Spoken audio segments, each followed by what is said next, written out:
என்னது? பூஞ்சாங்க இருப்பா. கண்ணுல கொண்டு கட்டி விட்டுருவாங்க. இன்னொன்னு சட்டிக்கு போடலாம். சட்டியா?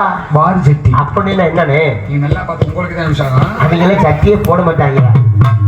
அம்மன் கூட இருக்காங்க. ஆமா, வாரி சட்டி எப்படி போடுறது? நல்லா பாத்துக்க. செய்முறை செய்முறை முதல்ல படி எடுத்துக்கணும். சரி. நல்லா இது நம்ம திரும்பி கிடக்கும். சரி, எடுத்துக்கிட்டு ஒரு காலத்துக்கு உள்ள விட்டாச்சு விட்டாச்சு.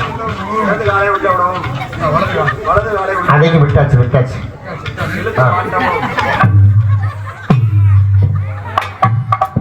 இதுக்கு பேர் என்ன?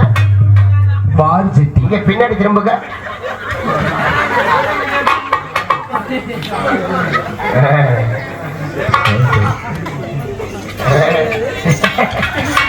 எப்படி? சரி, பொறுத்து ஆடு. அங்கே ஒவ்வொரு என்று சொல்லி